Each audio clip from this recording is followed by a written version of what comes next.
இந்துக்கள் வந்து தன்னுடைய வழிபாட்டு உரிமையோ அந்த ஆலயத்துக்கான தன்னுடைய உரிமையை எந்த காலத்திலையும் எந்த காலகட்டத்திலையும் அவங்க விடலை, தொடர்ந்து போராடி கொண்டு இருந்தாங்கன்றது தான் உண்மை. இதில் நிறைய அரசியல் சூழ்ச்சிகள்.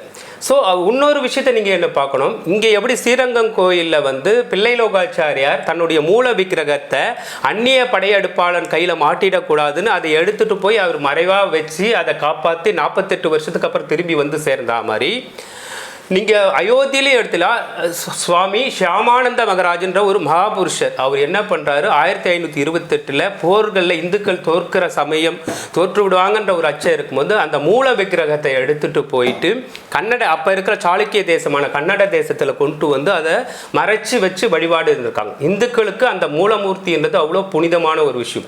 இது எல்லாமே வரலாற்றில் பதிவுபட்டிருக்கு. இந்துக்கள் புதுசாக போய் எதையோ வந்து இல்லாத ஒன்று கேட்கல. இதை வந்து நம்ம அடிப்படையில் நம்ம புரிஞ்சுக்கலாம். இந்துக்கள் 1935 அந்த கட்டடம் வந்து பிரச்சனையில் வந்து தகர்ப்பட்டு திருப்பி அந்த பிரச்சனையை வந்து முடிக்கக்கூடாதுன்னு ஆங்கிலேயன் என்ன பண்ணுறான்னா திருப்பி அங்கே ஒரு கட்டடத்தை கட்டி அது மசூதின்னு சொல்கிறோம். அதற்கு அப்புறம் வந்து இந்தியா விடுதலை பெற்ற பிறகாது இந்த பிரச்சனையை வந்து அரசாங்கம் தொலைநோக்கு பார்வையில் இந்துக்களுடைய கோயில்கள் மட்டும் வரலாற்றின்படி 48,000 கோயில்கள் இடிக்கப்பட்டு இருக்கிறது. இந்துக்களுடைய புனித தலங்கள்ன்ற சொல்லக்கூடிய கோயில்களில் மட்டும் 48,000க்கு மேற்பட்ட கோயில்கள் அந்நிய ஆக்கிரமிப்பாளர்களால் தடைமட்டமாக்கப்பட்டது தான் உண்மை. அதில் வந்து நாம் எல்லாத்தையுமே வந்து நாம் வந்து திருப்பி கொடுங்கன்னு நாம் கேட்கல. நம்மளுடைய புனிதமான அடையாளமான ராம ஜென்மபூமி, கிருஷ்ண ஜென்மபூமி, சோமநாதபுரம், இப்படி நாம் காசி விஸ்வநாதர் கோயில், ஏன்னா இது எல்லாம் இந்துக்களுடைய உணர்வுகளிலும் அவங்களுடைய வழிபாட்டு முறையிலும் காலகாலமாக ஆயிரக்கணக்கான நூற்றாண்டுகளாக அது வந்து அவங்களோட ரத்தத்திலையும் சதையிலும் அவங்களோட உணர்வுலையும் கலந்த விஷயன்றதுனால நாம் கேட்குறது இந்த 4 விஷயங்கள் தான். இதை வந்து எந்த வெறுப்பும் இல்லாமல் அலசக்கூடியவங்க இதனுடைய உண்மையை புரிஞ்சுப்பாங்க. இதை நாம் பேசிக்காக புரிஞ்சுக்கணும் சார். இதில் நாம் சுதந்திரம் பெற்றோம் 1947. சர்தார் வல்லபாய் பட்டேல் என்ன செய்கிறாரு, அவர் இந்துக்களுடைய வழிபாட்டு உரிமையில் அவர் கவனம் செலுத்துகிறார். அவர் வந்து குஜராத்துக்கு பொறுப்பேற்றிருக்கிறாரு, உத்தரப்பிரதேசத்துக்கு நேரு அவர்கள் வந்து பொறுப்பேற்றுக்கிறாங்க, காஷ்மீரத்துக்கு அவங்களுக்கு பொறுப்பேற்றுக்கிறாங்க. ஒரு விஷயம் வந்து நம்மளுடைய வல்லபாய் பட்டேல் செய்கிறார், நேராக ஒரு சோமநாதபுரம் கடலில் இறங்குறாரு, கடல் தண்ணியை கையில் எடுத்துட்டு சங்கல்பம் செய்கிறாரு, நான் திருப்பி இந்த சோமநாதபுரம் கஜினி முகமதால் தரைமட்டமாக்கப்பட்ட சோமநாதபுரத்தை மீண்டும் கட்டி எழுப்பேன் என்பதை சபதமாக எடுத்துக்கிறாரு. அவர் வந்து என்ன பண்ணுறார், அதற்காக அரசியலமைப்பு கூட்டத்தில் பேசுகிறாரு. பேசி அதுக்கான உரிமையை வந்து விவாதம் பண்ணி நேரு வந்து அதுக்கு முழு மனசாக ஒத்துக்கல. ஆனால் வல்லபாய் பட்டேல் வந்து ஒரு ஆற்றல் மிகு தலைவர்ன்றதுனால அவரால் எதுவும் செய்ய முடியல. சோமநாதபுரம் தன்னுடைய காலகட்டத்திலேயே அவர் வந்து திரும்ப கட்ட ஆரம்பிக்கிறார். நீங்கள் வந்து இதே கேள்வியை அங்கே சோமநாதபுரத்தில் ஏன் கேட்க மாட்டீங்க? சோமநாதபுரத்தில் இருந்தது ஒரு மசூதின்னு சொல்லப்பட்ட ஆக்கிரமிப்பாளர்கள் கட்டிய கட்டடம். அதை வந்து இடித்து அதை இடிச்சுன்னா அதை அகற்றிட்டு தான் சோமநாதபுரம் வந்து மிக பிரம்மாண்டமாக வந்து கட்டப்பட்டது. ரொம்ப அன்ஃபார்ச்சுனேட்டாக அதை கட்டி முடிக்கும்போது வல்லபாய் பட்டேல் உயிரோடு இருக்க முடியல. பாபு ராஜேந்திர பிரசாத் ஜனாதிபதியாக இருந்த பாபு ராஜேந்திர பிரசாத் வந்து சோமநாதபுரம் ஆலயத்தை வந்து திருப்பி வந்து கும்பாபிஷேகம் நடத்துறதுக்கு வராரு. அதுக்கு வந்து நேரு எதிர்ப்பு தெரிவித்தாலும் நான் முதலில் ஒரு ஹிந்து, பிறகுதான் நான் ஒரு ஜனாதிபதி என்ற ஒரு முடிவை எடுத்து பாபு ராஜேந்திர பிரசாத் வந்து அந்த கும்பாபிஷேகத்தை நடத்தி வைத்தார். பிரச்சனை சுமூகமாக சேர்ந்தது. இந்துக்கள் மத்தியிலையோ முஸ்லீம்கள் மத்தியிலையோ எந்த ஒரு வெறுப்போ இல்லாமல் அது முடிந்தது. அடுத்தது யாரோட குற்றன்றதை நான் வந்து பொதுமக்கள் கையிலே விட்டுடுறேன். ஓகேங்களா? இது வந்து எந்த ஒரு சமூகத்தின் மீதான வெறுப்போ கிடையாது. ஆனால் அடிப்படையான வழிபாட்டு உரிமைன்ற விஷயம், இந்த அரசியலமைப்பு சட்டம் கொடுத்த அடிப்படை வழிபாட்டு உரிமை சம்மந்தப்பட்ட விஷயன்றதுனால தான் இவ்வளோ பொறுமையாக இதை வந்து ஹேண்டில் பண்ணியிருக்காங்க. இந்துக்கள் மாதிரி ஒருமையாக இருந்த சமூகம் உலகத்தில் நீங்கள் எங்கேயுமே பார்க்க முடியாது சார். அப்புறம் 1949 ராம்லல்லா சிலையை வந்து திருப்பி மசூதி என்று சொல்லக்கூடிய கட்டடத்துக்குள்ளே போய் வச்சிடறாங்க. அதுக்கப்புறம் திருப்பி வழக்கு வருது. 1975 வந்து திருப்பி வந்து அதுக்கு வந்து தொல்லியல் துறையை ஆய்வுக்கு உட்படுத்துகிறாங்க. தொல்லியல் துறை 1975-80களில் நடந்த தொல்லியல் துறை ஆய்வுன்றது அந்த கட்டடத்துக்கு உள்ளே இல்லாமல் கட்டிடத்தை சுற்றி நடக்குது. அந்த கட்டிடத்தை சுற்றி நடக்கும்போதே தெளிவாக தெரியுது, நீங்கள் எதுவுமே செய்ய வேண்டாம், பார்த்தாலே தெரியுது அது வந்து ஒரு பெரிய பிரம்மாண்டமான ஒரு கோயிலுடைய கட்டுமானத்தில் மேலே தான் கட்டப்பட்டிருக்குன்னு தெரியுது. இருந்தாலும் அது வந்து ஒரு பக்கம் அப்படி இருக்குது. அதுக்கப்புறம் என்ன ஆகுதுன்னா இது வந்து 1980களில் இந்த விஷயம் வந்து விஸ்வ இந்து பரிஷத் மாதிரியான இந்து இயக்கங்கள் வந்து அதை முன்னெடுத்து போகும்போது அது பெரிய விஷயமாகுது. இன்ஃபேக்ட் பார்த்தீங்கன்னா 1984ல் அயோத்தி ஜென்மஸ்தானத்தை கட்டுவோன்னு சொல்லி முதல்ல பாராளுமன்றத்தில் சொன்னதே வந்து ராஜீவ்காந்தி அவர்கள் தான். 86ல் அவர் வந்து கோயில் மசூதியை ஓப்பன் பண்ணி இந்துக்களுடைய வழிபாட்டுக்கு வந்து ஃபைசலாபாத் நீதிமன்றம் கொடுத்த தீர்ப்பின் அடிப்படையில் அவர் தான் ஓப்பன் பண்ணி விடுறாரு. ஸோ அப்போ வந்து இந்துக்கள் அத்வானிஜி அவர்கள் ரத யாத்திரையை ஸ்டார்ட் பண்ணுறாரு. ரத யாத்திரை ஸ்டார்ட் பண்ணும்போது ஒரு பேச்சுவார்த்தையில் இந்துக்கள் எந்த அளவுக்கு இறங்கி வந்தாங்கன்னு நீங்கள் பார்த்தீங்கன்னா அந்த கட்டடம் அப்படியே இருக்கட்டும். இப்போ எப்படி மதுராவில் வந்து இப்போ பார்த்தீங்கன்னா மசூதி இருக்குது, அதை ஒட்டினா மாதிரி தான் கிருஷ்ணர் கோயில் இருக்குது, அதை மாதிரி நாங்கள் பக்கத்திலே கட்டிக்கிறோம் அப்படின்ட்டு இந்துக்கள் இறங்கி வராங்க.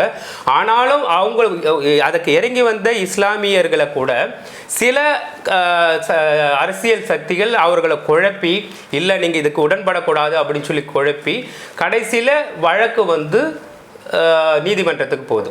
அப்போ என்ன ஆகுது, சங்கர் தயாள் சர்மா என்ன பண்ணுறாரு, இந்த கட்டடம் வந்து அன்ஃபார்ச்சுனேட்டாக இந்துக்கள் வந்து அதுக்கான கரசேவையை தொடங்கும் போது தவிர்க்க இயலாத சூழ்நிலையில் கட்டடம் வந்து இடிக்கப்பட்டு விடுகிறது. விவகாரம் வந்து உச்சநீதிமன்றத்துக்கு போகுது. உச்சநீதிமன்றத்துக்கு போனப்போ இந்துக்கள் வந்து பொறுமையாக தான் இருந்தாங்க. ஏன்னா வந்து அதில் வந்து இந்துக்கள் எடுத்த வந்து தீர்மானம் என்னென்னா அரசியலமைப்பு சட்டத்துக்கு உட்பட்டு தான் எல்லாமே செய்யணுன்றது தான் விஷயம். அதுக்கப்புறம் சங்கர் தயாள் சர்மா என்ன பண்ணுறாரு, 94ல் வந்து உச்ச நீதிமன்றத்துக்கு ஒரு குறிப்பு பெறாரு. அரசியல் சட்டப்படி நீங்கள் வந்து இதில் வந்து ஏற்கனவே இந்துக்களுடைய வழிபாட்டு தலம் இருந்ததா, இந்துக்களுக்கு உரிமை கோரத்துக்கு உரிமை இருக்கா, நீங்கள் விசாரித்து சொல்லும்போது இந்த விஷயத்தை உச்ச நீதிமன்றம் வந்து அலகாபாத் உயர் நீதிமன்றத்துக்கு அனுப்புகிறாங்க. அலகாபாத் உயர் நீதிமன்றத்தில் பெரிய டிபேட் நடக்குது, விவாதம் வரும்போது அப்போ இஸ்லாமியர் தரப்பில் இஸ்லாமியர்களை குழப்பினது கம்யூனிஸ்டுகள் என்ற பேரில், வரலாற்றாசிரியர்கள் என்ற பேரில் இருந்த சில கம்யூனிஸ்டுகள் வந்து இல்லை இது இஸ்லாமிய கட்டடம் தான், இது வந்து இந்துக்களுடைய கோயில் இல்லை அப்படின்றாங்க. அப்போ ஒரு வாதம் அவங்க வந்து இஸ்லாமியர்கள் என்ன வைக்கிறாங்க, இஸ்லாமியர் தரப்பில் கம்யூனிஸ்ட் வக்கீல்கள் என்ன வச்ச வாதம் என்னன்னா, குரான் படி ஒரு வழிபாட்டு தலத்தை எடுத்து கோயில் மசூதி கட்டி இருக்க முடியாது, அதனால் குரான் படி தான் நாங்கள் நடக்கிறோம், அதனால் இங்கே வந்து இந்துக்களோட வழிபாட்டு தலம் இருக்காது, அப்படி இருந்து தான் நாங்கள் வந்து இந்த உரிமையை விட்டு கொடுத்துறோன்னு அவங்களா வந்து சொன்ன விஷயம் தான் அது.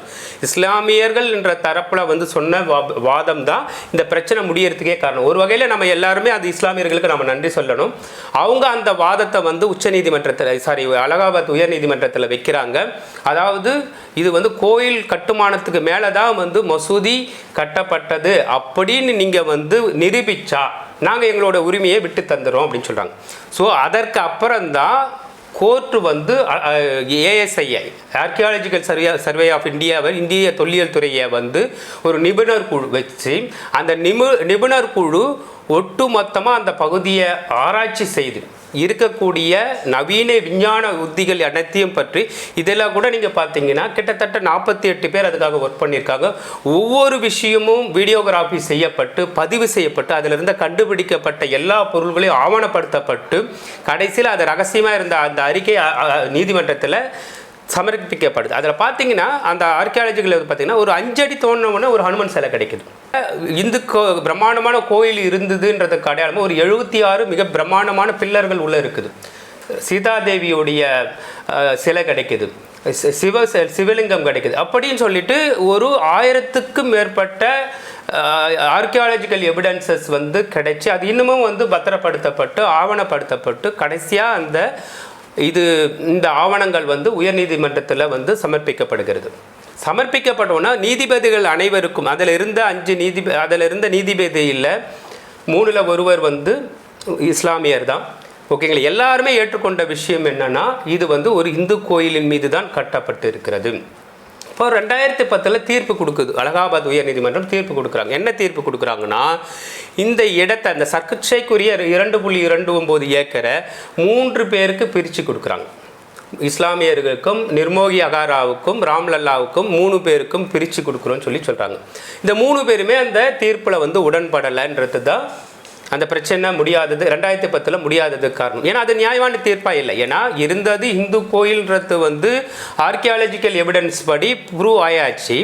ஆனால் வந்து அது வந்து 3 பேருக்கு பிரியணும் போது அந்த பிரச்சனை வந்து முடிகிற மாதிரி தெரியல. விஷயம் வந்து உச்சநீதிமன்றத்துக்கு போகுது. உச்சநீதிமன்றத்தில் அரசியல் சாசன அமைவு 5 நீதிபதிகள் கொண்ட அரசியல் அமைப்பு சட்டப்படி 5 அரசியல் சாசன பெஞ்சுக்கு போய் அவங்க வந்து இதை டீட்டெயில்டாக விசாரிச்சு, அப்பவும் பார்த்தீங்கன்னா சில அரசியல் சக்திகள் அந்த விஷயம் சீக்கிரம் முடியக்கூடாதுன்னு எல்லா வித உத்திகளையும் அவங்க கையாண்டாங்க. அதையும் மீறி நம்மளுக்கு 2019 செப்டம்பர் மாதம் நம்மளுக்கு தீர்ப்பு ஒருமனதான தீர்ப்பு கிடைச்சிது. இது முழுக்க நம்பிக்கையின் அடிப்படையில் கொடுக்கப்பட்ட தீர்ப்படவில்லை.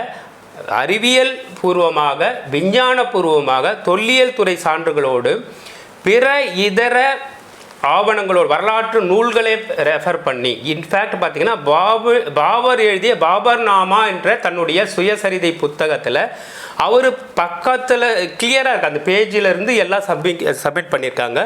அவர் சொல்கிறார், எஸ், நான் வந்து என்னுடைய தளபதி கையில் நான் ஆணையிட்டேன், இந்த அயோத்தி ஜென்மஸ்தானத்தை எடுத்து விடுங்கள் என்று ஆணையிட்டேன் என்று பாபர் தன்னுடைய சுயசரிதையில் ஆவணப்படுத்தி இருக்கிறாரு. அதுபோக அந்த காலகட்டத்தில் பாரதத்துக்கு வந்த பல்வேறு வெளிநாட்டு பயணிகள், பெர்ஷிய மொழியிலிருந்து, ஆப்கானிய மொழியிலிருந்து, வெளிநாட்டு மொழிகள், அவங்க எழுதின வரலாற்று குறிப்புகள், அந்த சுற்றுலா குறிப்புகளில் இப்படி ஒரு கோயில் இருந்ததுன்றதை அவங்க ஆவணப்படுத்தியிருக்காங்க. அது அந்த இடத்துல தான் இருக்குதுன்றதை அந்த நூல்கள் வந்து அதை வந்து நிரூபிக்கிறது. ப்ளஸ் அதுக்கு எல்லாத்துக்கும் மேலே அது வந்து ஜென்மஸ்தானம் தான்றத தொல்லியல் துறை ஆய்வு வந்து கிளியராக கொடுத்ததுக்கு அப்புறம் தான் உச்ச நீதிமன்றம் 5 நீதிபதிகளும் ஒரு இஸ்லாமிய நீதிபதி உட்பட, மன்னிக்கணும், நீங்கள் இஸ்லாமிய நீதிபதி திருப்பி சொல்லி நீதிபதினா அவர் நீதிபதி தான், ஆனாலும் இதில் எந்த ஒரு எல்லளவு சந்தேகம் வரக்கூடாதுன்றதுக்காக தான் நம்ம அந்த வார்த்தையை யூஸ் பண்ண வேண்டியிருக்குது. ஸோ 5 நீதிபதிகளும் ஒருமனதாக ஏற்றுக்கொண்டு இது வந்து இந்துக்களுடைய வழிபாட்டு தளத்தின் மீது தான் அமைக்கப்பட்டுன்றதை ஒரு மனதாக ஏற்று, அந்த ஒரு மனதாக இது வந்து ராம்லல்லாவுக்கு தான் சொந்தம், மூணில் யாருக்கும் சொந்தம் இல்லை, ராம்லல்லாவுக்கு மட்டும்தான் சொந்தம் சொல்லி அவங்க வந்து அந்த தீர்ப்பை வந்து கொடுத்ததுக்கப்புறம் இது அரசியல் அமைப்பு சட்டத்தின்படி இந்துக்கள் தன்னுடைய உரிமையை வென்றெடுத்து அதற்கு அப்புறம் கூட இது அரசாங்கத்தின், இது வந்து மக்களுடைய பணத்தில் தான் இந்த கோயில் கட்டப்பட்டிருக்கு. நீங்கள் இதில் இன்னும் ரொம்ப தெளிவாக நம்ம புரிஞ்சுக்கிற விஷயம் என்னென்னா, மத்திய அரசோ மாநில அரசோ இதுக்கு எந்த பணமும் தரலை. உச்சநீதிமன்ற தீர்ப்பத்தின்படி மத்திய அரசு ஒரு அறக்கட்டளையை அமைக்கணும், அந்த அறக்கட்டளை தான் அந்த கோயிலை கட்டணும். அந்த அறக்கட்டளைக்கு அரசாங்கம் எவ்வளோ பணம் கொடுத்ததுன்னு நீங்கள் பார்த்தீங்கன்னா ₹1 கொடுத்துருக்கு. ஒரு அடையாளமாக ஒரு வந்து அறக்கட்டளை அமைக்கும் போது அதுக்கு வந்து அடிப்படையாக பணம் தேவை. அதுக்காக ₹1 அரசாங்கத்திலிருந்து வாங்கி அமைக்கப்பட்ட அறக்கட்டளை தான் இந்த கோயிலை கட்டியிருக்கு. இந்த கோயில் கட்டுறதுக்கு பாரதம் முழுக்க ₹5 ₹10 இந்த தேசத்துடைய மக்கள் வந்து பணத்தை கொடுத்து ஒரு 3000 கோடி அதில் வந்து கலெக்ட் பண்ணி, அப்போ கூட அந்த பணம் வந்த உடனே 2 மாதத்தில் 60 நாளில் அந்த பணம் பெறத்தையும் நிறுத்திட்டுச்சு அறக்கட்டளை. போதுமான அளவு பணம் வந்துடுச்சு, இனிமேல் யாரும் பணம் அனுப்பாதீங்கன்ட்டு பணம் வாங்குறதையும் நிறுத்திட்டு அந்த அறக்கட்டளை பணத்திலிருந்து தான் வந்து இன்றைக்கி கோயில் அமைத்திருக்கு. இது ₹1 கூட அரசாங்கம் செலவு பண்ணுறது தான் உண்மை. இப்போ வந்து இந்த அரசாங்கம் இந்த பாதுகாப்பு, இன்ஃப்ராஸ்ட்ரக்சர் அப்படின்னு செய்யக்கூடிய செலவுகள் கூட அரசாங்கத்துக்கு பொருளாதாரமாக ஆன்மீக சுற்றுலா மூலமாக வரக்கூடிய பொருளாதாரத்திலேருந்து 1 வருஷத்தில் அவங்க திரும்ப எடுத்துருவாங்க. இதை நாம் புரிஞ்சுக்கணும். இது வந்து முழுக்க இது வந்து இந்துக்களுடைய வந்து இந்த கோயில் வந்து எல்லாத்தையும் எடுத்துகிட்டு போகிறாங்கன்னு நீங்கள் நினைக்கக்கூடாது. இந்த கோயில் வந்ததுனால இந்த தேசத்துடைய மக்களோ பக்தர்களோ இந்த தேசத்துக்கு கொடுக்க போகிற பொருளாதார எழுச்சின்றது நாம் எதிர்பார்க்காத அளவுக்கு இருக்குன்றது தான் என்னுடைய திடமான நம்பிக்கை. ஆலய திறப்பு, அதன் ஒட்டிய நிகழ்வுகள் தொடர்ந்து 48 நாளைக்கு வந்து ஒவ்வொரு இல்லங்களும் என்ன செய்யணும்? இந்த 48 நாள்ன்றது மண்டல காலம் நம்ம எல்லாருக்குமே தெரியும். மண்டல காலம் வந்து நம்மளுக்கு வந்து இந்துக்களுக்கு எதுவுமே சொல்ல வேண்டாம். பாரம்பரியமாக நம்மளுடைய வீட்டில் நம்மளுடைய மூதாதையர்கள் இறைவனை எப்படி வழிபடணும் அப்படின்றத நம்ம எல்லாருக்குமே சொல்லியிருக்கிறாங்க. இதில் குறிப்பாக என்னென்னா வந்து தீபம் அன்னைக்கு வந்து கும்பாபிஷேகம் அன்னைக்கு, அதாவது பிராண பிரதிஷ்டன் சொல்லப்பட்ட அன்னைக்கு வந்து பார்த்தோம்னா நம்ம எல்லோரும் இல்லங்களில் தீபம் ஏற்றணும். மந்திரங்களில் ரொம்ப எளிமையான மந்திரம் ராம மந்திரம் சார். அது எழுத்தே 2 எழுத்து தான். நன்மையும் செல்வமும் நாளும் நல்குமே, திண்மையும் பாவமும் சிதைந்து தேயுமே, ஜன்மமும் மரணமும் இன்றி தீருமே, என்மையே ஸ்ரீராம என்ற 2 எழுத்தினால் நம்ம முன்னோர்கள் சொல்லிட்டு போயிருக்காங்க. இதில் வந்து ஒரு ஊமை, காது கேட்காதவன், நல்லா இருக்குவன், நல்லா இல்லாதவன், ஏழை பணக்கார எல்லாராலையும் சொல்லக்கூடிய எளிய மந்திரம். படிச்சிருக்கணும்னு அவசியம் இல்லை, வேதம் கற்றுருக்கணும்னு அவசியம் இல்லை. ஆனால் அந்த வேதத்தை விட உயர்வான ஒரு மந்திரம் எதுன்னு கேட்டிங்கன்னா ஸ்ரீராமா அப்படின்ற ஒரு மந்திரம். ஒரு ஊமை கூட அவன் கொஞ்சம் முனகி கூட அந்த மந்திரத்தை சொல்லிடலாம். அப்படி தான் ரொம்ப எளிமையான ஆனால் மிக சக்தி வாய்ந்த ஒரு மந்திரத்தை நம்மளுடைய முன்னோர்கள் நம்ம கையில் சொல்லிட்டு இருக்காங்க. நம்ம எதுவும் பண்ண வேணாம், ஸ்ரீராமான்னு சொல்லிட்டு அவனுடைய படத்தின் முன்னாடியோ ஒரு விளக்கேற்றியோ நீங்கள் சொன்னீங்க, ராமன் அங்கே இருப்பான். ராமனுடைய மந்திரம் எங்கே ஒழிக்குதோ அங்கே அனுமன் பக்கத்திலே இருப்பான். அவங்க 2 பேருடைய கடாட்சம் நம்மளுக்கு கண்டிப்பாக கிடைக்கும். நீங்கள் ஸ்ரீராம ஜெயம் அப்படின்னு நீங்கள் சொன்னீங்கனாலே போதும். ஒரு விளக்கேற்றி வச்சுட்டு ராமனை கண்டிப்பாக வழிபடுங்க. உங்களால் என்னைக்கு முடிவோ, என்னைக்கு சந்தர்ப்பம் இருக்கோ, நீங்கள் அயோத்தி அனைவருமே பாரத தேசத்தில் இருக்கிற ஒவ்வொரு மக்களும், அது இஸ்லாமியராக இருக்கலாம், இந்துக்களாக இருக்கலாம், கிறிஸ்தவ, நம்மளுக்கு புனித தலம் அயோத்தி. எப்படி கிறிஸ்தவர்களுக்கு பெத்லகேம் எவ்வளோ முக்கியம், இயேசுபிரான் அவதரித்த ஒரு புனித தலமோ, அவர்கள் உலகில் எங்கே இருந்தாலும் அவர்களுடைய தொழுகை பெத்லகேமை நோக்கி தான் இருக்கும். அது இயேசுபிரான் என்ற ஒரு மகத்தான புனிதர் பிறந்த இடம்.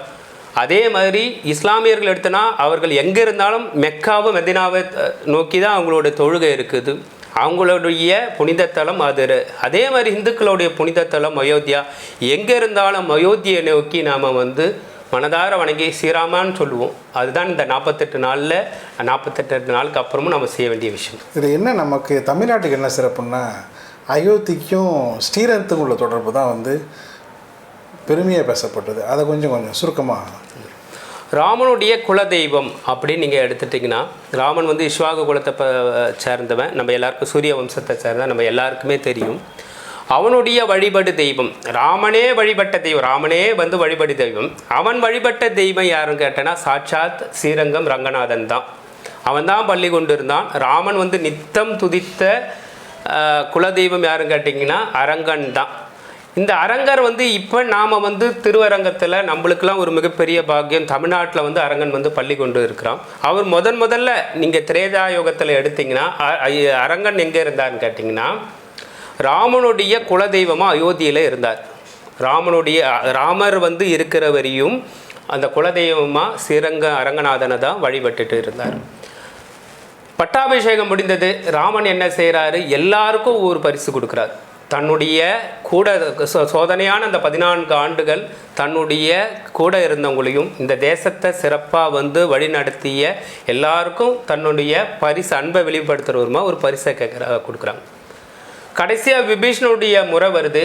விபீஷ்ணன் ராமன் என்ன சொல்கிறான், விபீஷ்ணனுக்கு ஒரு ஆசை, நான் இலங்கைக்கு போயிடுவேனே, அங்கே யாரும் இருக்க மாட்டாங்களே, நான் வழிபடு தெய்வம் வேணுமேனும் போது அவனுடைய மனசுக்குள்ள ஒரு ஆசை, ராமன் வழிபட்ட அந்த அரங்கன் கிடைப்பானா அப்படின்னு நினைக்கிறாரு. அந்த உள்ள கிடக்கையை ஸ்ரீராமச்சந்திரமூர்த்தி புரிஞ்சுக்கிறாரு. தான் வழிபட்ட அந்த அரங்கனையே எடுத்து பரிசாக கொடுத்துட்றாரு. அதை தலையில் சுமந்து கொண்டு விபீஷ்ணன் வந்துட்டு இருக்கிறாரு. அவர் இந்த 2 நதிகள் பாயக்கூடிய கொள்ளிடம் காவிரி பாயக்கூடிய அருமையான அந்த தலத்தை பார்க்குறாரு. அந்த தீவை பார்த்தோன்னா அவருக்கு ரொம்ப பிடிச்சிடுது. அவருடைய நித்திய அனுஷ்டானங்களை பண்ணுறதுக்காக அவர் என்ன பண்ணுறாரு, அந்த இடத்துல பண்ணால் நல்லா இருக்குன்னு தோணுது. அது ஒரு புனிதமான நதிகள் போதே இங்கே பண்ணலான்னு நினைக்கும் போது அந்த அரங்கத்தையுடைய அந்த கோயில் மண்டபத்தை ஒரு சிறுவன் கையில் கொடுத்துட்றாரு. அந்த சிறுவன் என்ன பண்ணிடுறான், இவர் அனுஷ்டானம் முடிச்சுட்டு வரத்துக்குள்ளே அந்த இடத்துல வச்சிடறான். அரங்கனுக்கு அங்கே பள்ளி கொண்ட அரங்கனுக்கு அங்கேருந்து போகிறதுக்கு மனசு இல்லை. விபீஷ்ணன் கேட்குறான், அவனால் கதறான், அழுகுறான், எனக்கு நீ வந்துடு அரங்கான்னு கூப்பிட்றான். அரங்கன் நான் சொல்கிறான், எனக்கு இந்த இடம் பிடிச்சிருச்சு, நான் இங்கேயே தங்கிறேன், ஆனால் கவலைப்படாத, நான் தென் திசையில் குடதிசை முடியை வைத்து குணதிசை பாதம் நீட்டி வடதிசை பின்பு காட்டி தென் திசை இலங்கை நோக்கின்னு சொல்கிறார் ஆழ்வார். அவன் என்ன பண்ணுறான், தென் திசையில் தான் இலங்கை இருக்குது, நான் இங்கே படுத்தாலும் என்றைக்கும் என்னோடய பார்வை உன்னை நோக்கி தான் இருக்கும், உன்னுடைய தென் திசையை நோக்கி தான் இருக்கும், இலங்கையை நோக்கி தான் இருக்குன்ற வரத்தை கொடுத்து விஷ்ணு அனுப்பிக்கிறார். ஸோ அரங்கன் தமிழகம் சேர்ந்த வரலாறு இதுதான். இது நீங்கள் ராமனுடைய குலதெய்வம் யாருன்னு கேட்டோம்னா நம்மளுக்கு சாட்சாத் அரங்கன் தான். அதனால தான் இன்றைக்கி பாரத பிரதமர் கூட தமிழகத்துக்கும் அயோத்திக்குமான உறவு யாராலும் பிரிக்க முடியாது, இது வடநாடு தென்னாடு என்ற பிரிவினையே கிடையாது, இது ஒரே நாடு தான். நாம் தெற்க இருந்து அரங்கனை வழிபடுறோம், தெற்க இருந்து ராமச்சந்திரமூர்த்தியை வழிபடுறோம், அவங்க வடக்க இருந்து ராமேஸ்வரத்தை வழிபடுறாங்க, வடக்க இருந்து அரங்கத்தை வழிபடுறாங்க. இதுதான் விஷயமே தவிர மற்றபடி இந்த தொடர்புகள் நீங்கள் ராமாயண காலம் முதற்கொண்டு நம்ம இலங்கைக்கான தொடர்பாக இருக்கட்டும், தமிழகத்துக்கான தொடர்பாக இருக்கட்டும், எந்த தொடர்பையும் யாராலையும் அழிக்க முடியாது. எவ்வளோ புரளி பேசியும் எவ்வளோ அவதூறு பேசினாலும் அது வந்து சத்தியத்தின் முன்னாடி நிற்காதுன்றது தான் உண்மை. என்றைக்கும் அயோத்தி அரசன் நம்மளை வழி நடத்துவான். கங்கை நதிப்புறத்து கோதுமை பண்டம் காவிரியின் வெற்றிலைக்கு ஈடு செய்வோம். பாரதி பாடிய அந்த பாடலோட நினைவு கூறி நீங்கள் சொன்ன நிறைய விஷயங்களை வந்து பார்த்திங்கன்னா இன்னும் வந்து இந்த ஒற்றுமையும் பக்தி வாழ்விலும் ஒவ்வொருத்தரும் ஈடுபடுற அளவுக்கு தூண்டுது. ஒவ்வொரு இல்லங்களிலும் ராம நாமமும் ராம வேதமும் உங்கள் மூலமாக நிலைத்திருக்கும் என்று நம்புகிறோம். நன்றி, வணக்கம். நன்றி நன்றி நன்றி. அருமை, நல்ல வாய்ப்புக்கு நன்றிங்க.